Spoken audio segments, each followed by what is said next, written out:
Hello friend, welcome back. दोस्तों, आज की क्लास में हम आपको बताने वाले हैं under writing of share and debenture. इससे पहले क्लास में हमने बताया है कि शेयर और डिवेंचर क्या होता है, उसकी मीनिंग क्या होती है और उसको इशू कैसे करते हैं, रिडम्पशन कैसे करते हैं, इसके बारे में हमने बताया था।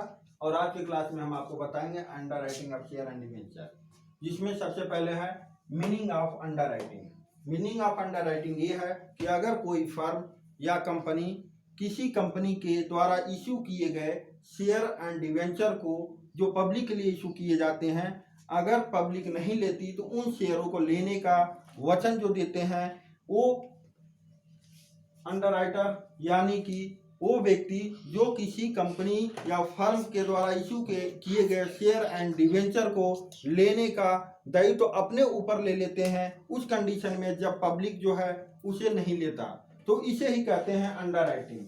इसके बाद आता है दोस्तों, अंडर राइटिंग में दो तरह के एलिमेंट हो सकते हैं। पहला है अंडर राइटिंग कॉन्ट्रैक्ट, दूसरा है अंडर राइटर। पहली चीज, अंडर राइटिंग कॉन्ट्रैक्ट क्या है? अंडर राइटिंग कॉन्ट्रैक्ट एक अनुबंध है जो अभिगोपन करते हैं अंडर राइटिंग को, जो अभिगोपन द्वारा एक कंपनी या फर्म को अनुबंध किया जाता है। इन दोनों के बीच जो एग्रीमेंट होता है कि हम इस शेयर को ले लेंगे अगर पब्लिक नहीं लेती, तो इसका जो है इस अनुबंध को ही हम अंडर राइटिंग कॉन्ट्रैक्ट कहते हैं। दूसरा आता है अंडर राइटर, यानी जो इस बात का वचन देता है या इस बात का एग्रीमेंट करता है कि अगर कोई पब्लिक अगर उस शेयर को नहीं ली तो हम ले लेंगे, इस बात का जो एग्रीमेंट करता है उसे कहते हैं हम अंडर राइटर। अब दोस्तों आता है कि अंडर राइटर का क्या उपयोगिता है, advantage and object of under writing. Under writing की क्या उपयोगिता है, क्या एडवांटेज है, क्या इसकी ऑब्जेक्ट है, इसके बारे में हम आज आपको बता रहा हूं। सबसे पहले डायरेक्टर यानी कंपनी के डायरेक्टर के लिए इनका क्या उपयोगिता है। दोस्तों, आप हम सभी जानते हैं कि कंपनी को चलाने के लिए एक फंड की जरूरत होती है, यानी मनी की जरूरत होती है, और उसके लिए आप जो है कंपनियां जिन्हें पैसे की जरूरत होता है वो अपने डिवेंचर और शेयर इशू करती हैं। लेकिन डिवेंचर और शेयर इशू करने से काम नहीं होता, उन्हें लेने वाला भी चाहिए। तो कभी कभार ऐसा होता है कि आपकी कंपनी उतनी अच्छी ना हो जिससे कि आपके शेयर और डिवेंचर पब्लिक ना ले सके, तो वैसे कंडीशन में हम एक थर्ड पार्टी से एग्रीमेंट करते हैं कि इस बात के लिए कि अगर हमारा शेयर और डिवेंचर अगर जिस हम जो पब्लिक में इशू कर रहे हैं, पब्लिक अगर नहीं लेती है तो उसे आपको लेना होगा, उसके बदले में उन्हें पेमेंट भी किया जाता है। तो इसका तात्पर्य यह है कि डायरेक्टर जो होते हैं कंपनी के, उनको जो है पैसे इकट्ठा करने में, यानी कंपनी के लिए जो फंड रिक्वायरमेंट होती है उसको इकट्ठा करने में आसानी होती है अंडर राइटिंग से। यानी इस एग्रीमेंट से उन्हें इस बात का प्रॉब्लम खत्म हो जाता कि हम पैसे कहाँ से लाएं, शेयर का इशू करेंगे तो कोई लेगा या नहीं लेगा, इसका डर उनके मन से खत्म हो जाता है। यानी पहला फायदा है डायरेक्टर को।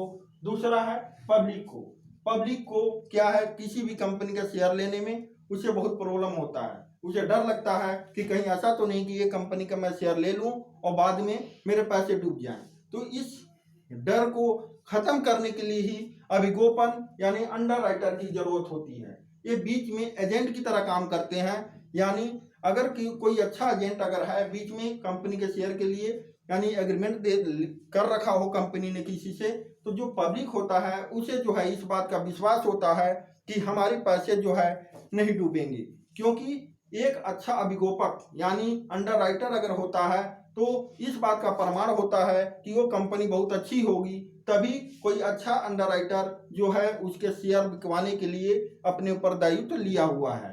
तो इस बात का फायदा जो है कंपनी को भी मिलता है और साथ में पब्लिक को भी मिलता है।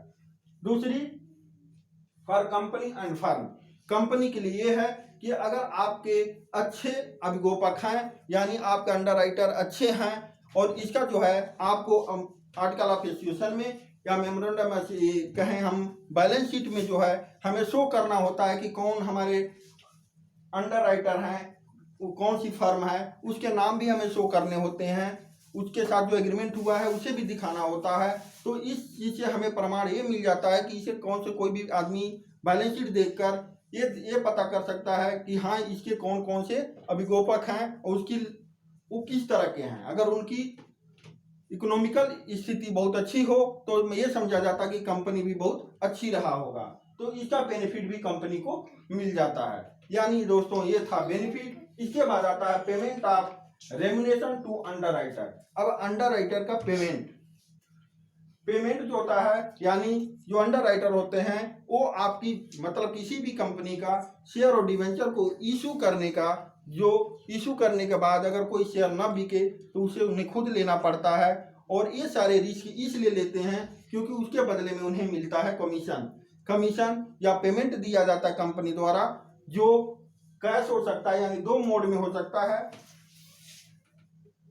एक होता है कैश मोड और सेकंड होता है share issue, paid up share capital, paid up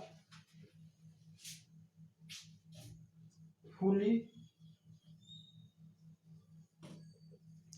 paid up share, यानी उन्हें fully paid up share issue किया जाएगा या कैश पेमेंट किया जाएगा बैंक के थ्रू। दो तरह से उन्हें पेमेंट किया जा सकता है। अब दोस्तों आता है कि कमीशन जो उन्हें दिया जाता है वो किस आधार पर दिया जाता है। तो अंडरराइटर को जो कमीशन मिलते हैं वो होता है कंपनी एक्ट 1956 में डिफाइन किया गया है, जिसे अमेंडमेंट एक्ट 1988 में किया गया था, जो अंडर सेक्शन 76 में बताया गया है कि किसी भी अंडरराइटर को हम जो है कमीशन कितना दे सकते हैं। इसके लिए पहला है फॉर शेयर के लिए और दूसरा है डिवेंचर के लिए। सबसे पहले शेयर के लिए, ये शेयर के लिए है। शेयर में ये है आर्टिकल ऑफ एसोसिएशन में ये लिखा हो, अगर कोई प्रावधान किया गया हो तो उसके आधार पर हम पेमेंट करते हैं। अगर इसके अलावा अगर शेयर दे रहे हैं तो 5% of issue price of share, यानी दूसरा कंडीशन ये है कि अगर शेयर इशू कर रहे हैं और तो उसका जो भी प्राइस वहाँ इशू करते हैं, अगर 10 रुपये का शेयर 10 रुपये में इशू किया जा रहा है तो उसको 10 रुपये ही लेंगे, और यानी जो इशू प्राइस है उसका 5% जो है कमीशन के रूप में दिया जा सकता है। या फिर आर्टिकल ऑफ एसोसिएशन में जो अमाउंट दिया हो उन दोनों में से जो कम हो, विच वर इज लेस, दोनों में जो कम होता है उस अमाउंट को हम लेते हैं। यानी कंडीशन दोस्तों ये है कमीशन के लिए कि आर्टिकल ऑफ एसोसिएशन में अगर कुछ अमाउंट डिक्लेयर किया गया हो तो वो लेते हैं, या फिर डिफाइन ना हो तो 5% of issue of share and article of association which were less, यानी दोनों 5% ऑफ इशू ऑफ शेयर या फिर आर्टिकल ऑफ एसोसिएशन में जो अमाउंट डिक्लेयर किया गया है उन दोनों में जो कम होगा वो हम कमीशन के रूप में दे सकते हैं। दूसरा आता है दोस्तों डिवेंचर के लिए क्या कंडीशन होगा। जब डिवेंचर कंपनी इशू करती है तो ऐसे कंडीशन में 2.5% यानी 2.5% 2.5% of issue of debenture, issue price of debenture और आर्टिकल ऑफ एसोसिएशन दोनों में जो दिया हो अमाउंट उनमें से जो कम हो तो उनको पेमेंट किया जा सकता है। तो दोस्तों ये था हमारा under writing of share and debenture. यानी दोस्तों अंडर राइटिंग क्या है ये हमने आपको बताया। अंडर राइटर वो होता है जो किसी कंपनी को इस बात का आश्वासन देता है कि आपके द्वारा जो कंपनी में शेयर इशू किए, जो पब्लिक के लिए शेयर इशू किए गए हैं, वो शेयर अगर पब्लिक नहीं लेती तो उसको हम ले लेंगे और उसका पेमेंट भी हम आपको टाइमली कर देंगे। इस बात का आश्वासन जो है अंडर राइटर द्वारा कंपनी या फर्म को दिया जाता है और इसके बदले में उसे दिया जाता है कमीशन। इसका बेनिफिट भी हमने आपको बताया और ये भी बताया कि इन्हें रेम्युनरेशन किस आधार पर दिया जा सकता है।